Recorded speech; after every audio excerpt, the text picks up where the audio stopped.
नमस्कार। जागरूक उपभोक्ता सुरक्षित उपभोक्ता चेतना रेडियो 90.4 एफएम के इस कार्यक्रम में उपभोक्ता संरक्षण समिति संघरिया की ओर से चेतना रेडियो के समस्त श्रोताओं का हार्दिक अभिनंदन। हमारा विषय है साइबर क्राइम, उसकी विधाएं तथा आपकी सतर्कता।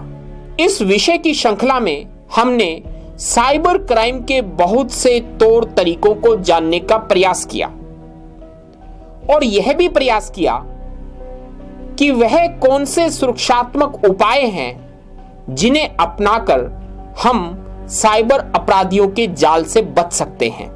आज हम बात कर रहे हैं सोशल मीडिया प्लेटफॉर्म की। जी हां, सोशल मीडिया प्लेटफॉर्म का प्रचलन काफी बढ़ गया है।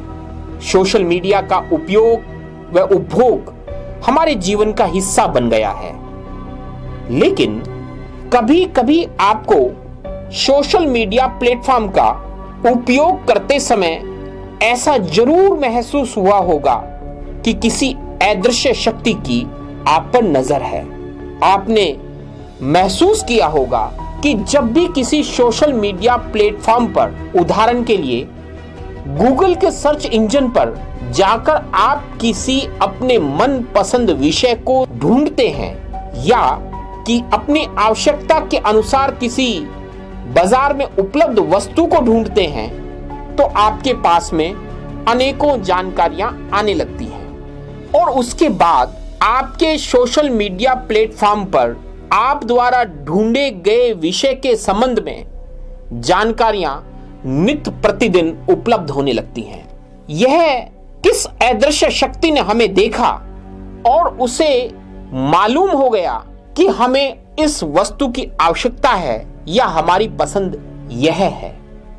दरअसल सोशल मीडिया प्लेटफॉर्म आपकी आवश्यकता और आपकी पसंद को पहचान कर उसकी जानकारी, जो आपकी व्यक्तिगत पसंद और आवश्यकता की जानकारी है, बाजार में उससे संबंधित वस्तु विक्रय करने वाले या सेवा को उपलब्ध कराने वाले व्यक्ति तक पहुंचा देता है और वह सोशल मीडिया का प्लेटफॉर्म के माध्यम से आपको आपकी पसंद की जानकारियां और आपके पसंद और आपकी आवश्यकता की वस्तुओं की उपलब्धता के संबंध में जानकारी देना शुरू कर देता है।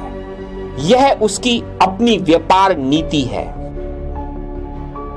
बहुत वर्ष पहले यह बात सुनकर आपको और मुझे दोनों को आश्चर्य हुआ होगा कि आने वाले समय में चोरी के तौर तरीके बदल जाएंगे। सबसे अधिक यदि किसी वस्तु की चोरी की बढ़ोतरी होगी, प्रचलन बढ़ेगा, तो वह होगी आपके डाटा की चोरी, आपसे संबंधित जानकारियों की चोरी। जी हां, आज इसी डाटा का व्यापार बढ़ गया है।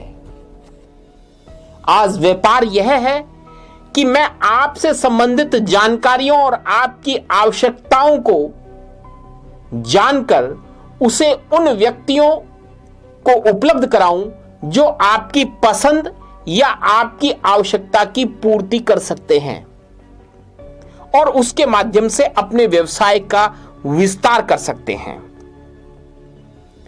यह आपकी निजता, आपकी एकांतता, आपकी अपनी व्यक्तिगत, यह आपकी निजता पर प्रहार है, जिसके माध्यम से आपकी पसंद और आपकी आवश्यकताओं को और आपसे संबंधित जानकारियों को एकत्रित कर उस व्यक्ति तक पहुंचा दिया गया है जिसे आपकी पसंद, आपकी आवश्यकता या आपके जानकारियों को जानने की आवश्यकता है। आखिरकार यह कैसे हुआ? बहुत साधारण सी बात है कि जब आप किसी सोशल मीडिया के ऊपर अपना अकाउंट खोलते हैं या किसी अपने मोबाइल में या अपने पीसी के अंदर किसी ऐप को डाउनलोड करते हैं, तो वह सोशल मीडिया प्लेटफॉर्म या ऐप का निर्माता आपको अपनी पॉलिसी को स्वीकार करने के लिए कहता है और आप उस पॉलिसी को बिना पढ़े बिना समझे झटके के साथ में स्वीकार कर लेते हैं और वह स्वीकार की गई पॉलिसी उस व्यक्ति को आपके संबंध में एकत्रित की गई जानकारियों को दूसरे व्यक्ति को उपलब्ध करवाने का अधिकार दे देती है। आपकी यह अनभिज्ञता आपको आपकी जानकारियां बाजार को उपलब्ध कराने का माध्यम बन जाती हैं। इसके पीछे हमारी मुफ्त के सोशल मीडिया प्लेटफॉर्म को इस्तेमाल करने की जो आदत है, मुफ्त के जो ऐप इस्तेमाल करने की आदत है, वो उसे और गति प्रदान कर देती है। प्रश्न यह उत्पन्न होता है कि आखिरकार इस सूचना एवं प्रौद्योगिकी के युग में हमें अपनी निजता, अपनी प्राइवेसी को बचाए रखने का क्या तरीका है। यह तरीका आज ऐसे सक्षम कानूनों के अभाव में 100% तो खरा नहीं उतरेगा, लेकिन आपको काफी हद तक अपनी निजता को बनाए रखने में सहायक सिद्ध होगा।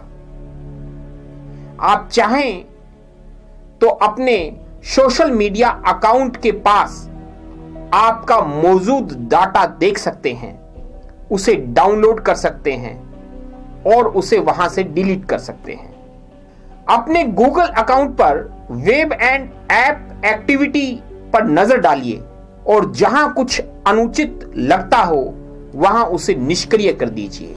जैसा मैंने कहा कि ये तमाम कोशिशों के बावजूद आप अपनी प्राइवेसी को पूरी तरह से सुरक्षित नहीं रख सकेंगे, क्योंकि अनेकों सेवाएं आपको मिलेंगी ही इस शर्त पर कि आप अपनी उनकी शर्त को मानेंगे। ऐसी स्थिति में आप चाहें तो पेड ईमेल सेवा की तरफ जा सकते हैं।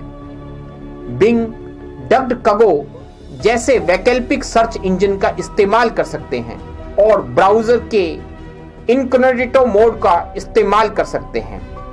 आप इस बात की भी आदत डालें कि किसी भी जानकारी को किसी सोशल मीडिया पर ढूंढने के बाद उस जानकारी को उसकी हिस्ट्री से डिलीट कर दें। यह जागरूकता आपकी बहुत सी जानकारियों को किसी बाजार में साझा होने से रोक सकती है। मैं समझता हूं कि आपकी जागरूकता ही आपको सूचना एवं प्रौद्योगिकी के युग में एक स्मार्ट यूजर बनाएगी। आप हमारे जागरूक उपभोक्ता सुरक्षित उपभोक्ता कार्यक्रम से जुड़े रहें। हम आपको आपके सुरक्षित एवं गुणवत्तापूर्ण जीवन के लिए ऐसी जानकारियां उपलब्ध करवाते रहेंगे, इसी विश्वास के साथ कि आपका और हमारा साथ बना रहेगा। धन्यवाद।